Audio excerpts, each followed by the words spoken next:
Hi, this is Raj from MR Sportscars. In this video I'm going to do a driving review of the Macan, particularly the Macan S. It's a 95B Gen 2 model, so it has the rear LED light bar at the back.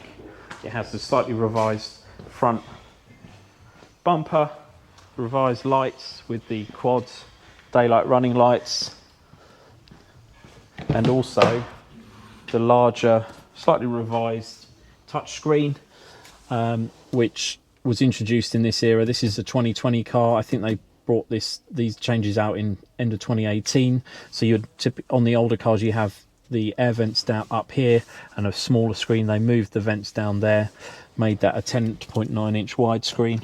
So I'm going to take this car for a drive and talk about what makes these so fantastic to own and drive.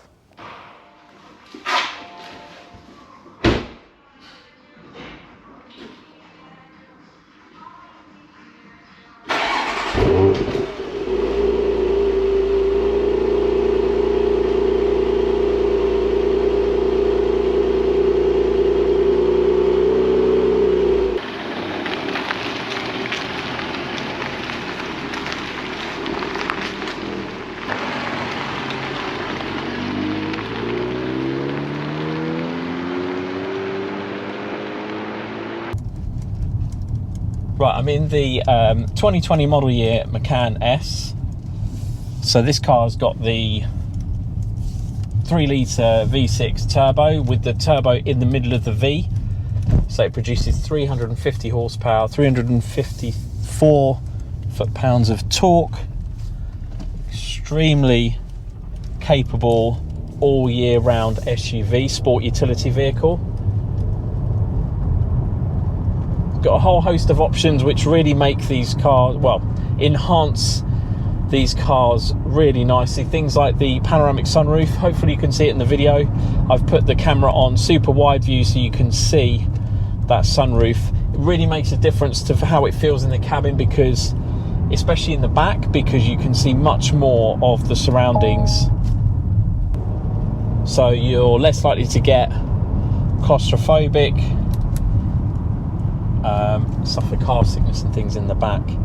They are a proper 5-seater. They have ISOFIX in the back, has 3-zone climate control as well, and as soon as you get behind the wheel it doesn't actually feel like an SUV. It feels more like a hot hatch, because you're not actually sitting on the car, you're sitting properly in the car. So the pedals are quite far forward, just like they are in a regular car, and the performance, it's just so responsive.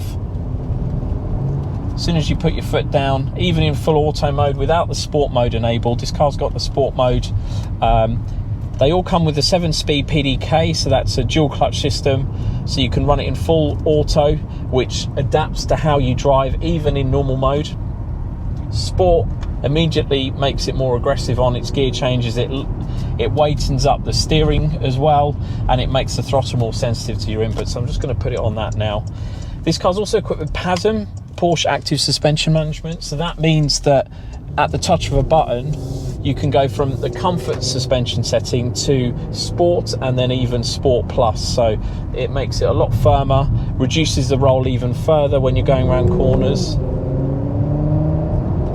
But I find that cars like this that are very responsive are actually a lot safer on the road. They're a lot safer to overtake with, and just get about. You feel that the dynamics of the chassis mean that you can drive it well within its limits safely, even at speed, on a nice B road like I'm driving on now. And you've got such great visibility as well. So you've got nice big mirrors at the sides to view either side. The rear view mirror isn't hampered by anything either. It's got quite a big rear window, even though it's quite sloped. This car's got the privacy glass, so all the rear windows are slightly darker, but even then you can see through the rear center mirror very easily. Now, as I've mentioned in the walk around of this video, talking specifically about the options on this car in the sales video, this is the facelift model, so it has that wider touchscreen navigation system, which really makes a difference, because you've got that full display of wireless CarPlay. In my case, I've got set up here, but you can have the full UK and EU sat nav running from the car's system, the car's hard drive. It's got digital radio spec on this car as well, so the sound is great. And in the back you've got an extra zone for climate control, but it's not set so that it's isolated from the front. So say if you've got 20 degrees set at the front here, which I have, at the back you've got controls to increase that by 3 settings or decrease it by 3 settings. So it's a relative climate control in the back. So if you set it to 20 here, press it 3 red notches up, then I presume it's around 23 degrees in the back. So it's quite nice you've got that feature for the rear passengers as standard.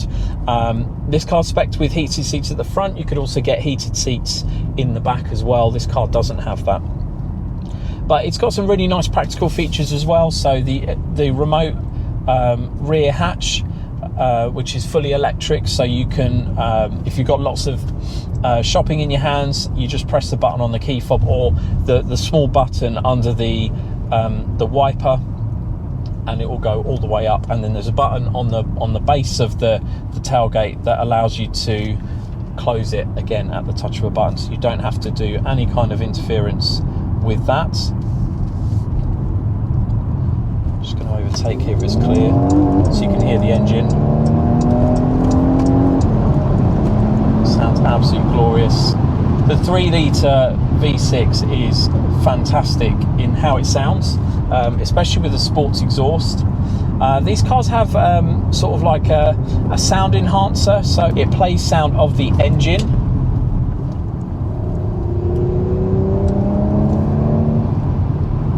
which some people might think is a bit artificial, but actually it works really nicely. Any point in auto mode, you can use the paddles as well on the fantastic steering wheel. It feels very sporty, this steering wheel, and you can adjust it up, down, in and out as well. Just like the seats, this car's spec with the 14-way seats, so they're fully adjustable height-wise. Also, they have lumbar support and knee support as well, and memories of all those positions, including the steering wheel and the mirrors, all are stored on both keys, and also there's additional settings on the sides for both sides.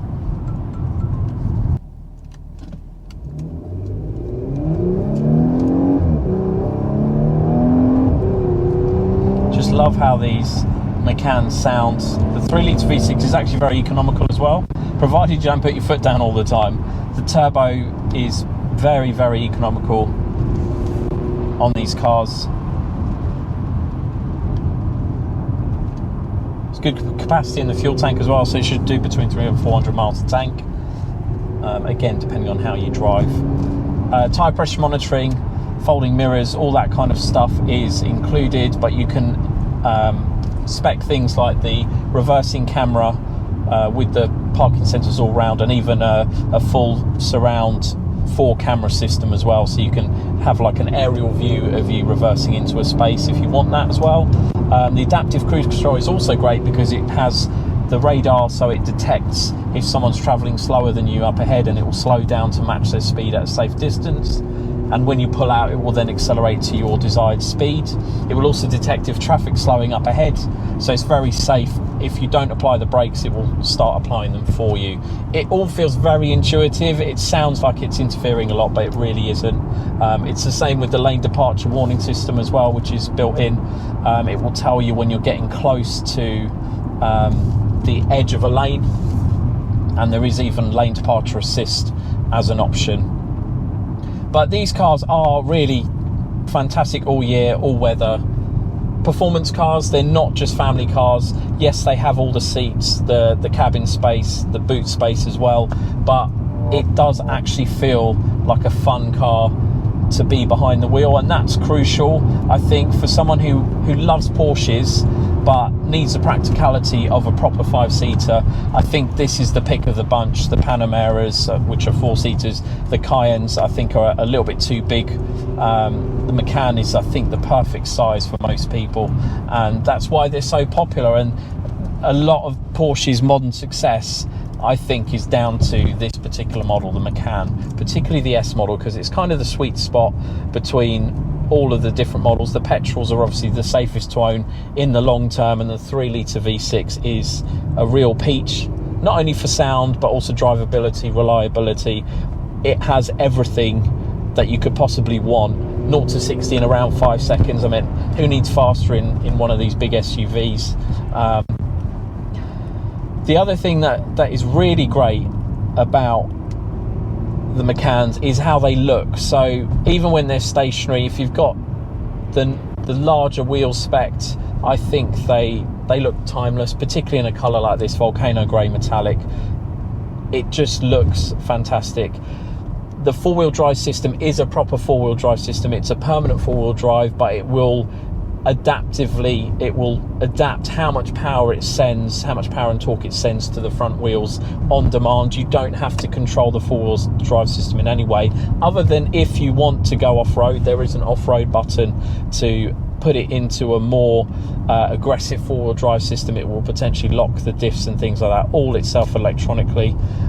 It's also got a hill descent mode, just like Land Rovers do. So if you're coming up to a steep descent on a slippery road, you can put it in that mode, and it will just very safely and gingerly sort of crawl down to where the ground gets more level. So it has all of those bits you'd want in a four-wheel drive, other than a manual gearbox, because they're all spec'd with this 7-speed automatic gearbox.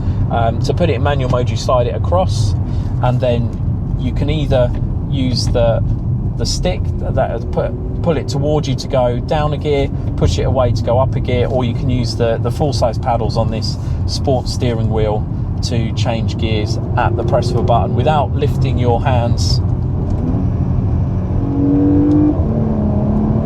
Hopefully you can hear the engine.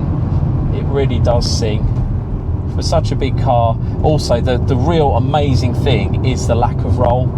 I just can't get over how it doesn't roll like you'd expect such a high vehicle to do. It's almost, it's otherworldly how they've built this chassis to just sort of absorb bumps, deal with the weight of the car. The brakes are also nice and big. They have got plenty of stopping power, so you don't ever struggle with braking on these vehicles. You don't feel like the brakes aren't capable of stopping you from the higher speeds that you might end up doing, because it handles so well. So really, it's just such a peach. It's such a great sports utility vehicle. Porsche did a great job on these when they introduced them in 2014. All the subtle updates over the years. 2018 is when they introduced the facelift, the end of 2018. So this car really is still highly sought after. People still want them, and I think the next generation is going to be all electric potentially. So there's a lot of people who are trying to find nice examples of these Macans as their everyday car, and I don't see why you wouldn't have one of these if you needed something that's a bit more practical than a 911 Cayman and Boxster, which are the cars that we typically specialize in, because they feel fun. They feel great behind the wheel. It's also very comfortable as a passenger, even in the back, particularly with that panoramic sunroof. So with all the safety features as well, this car is kind of a no-brainer, which is why so many people end up getting them, particularly if you like the Porsche brand. Well, I hope you've enjoyed this video. If you do have any comments, please do leave them below. Please do like this video and subscribe to the channel. Thank you for watching.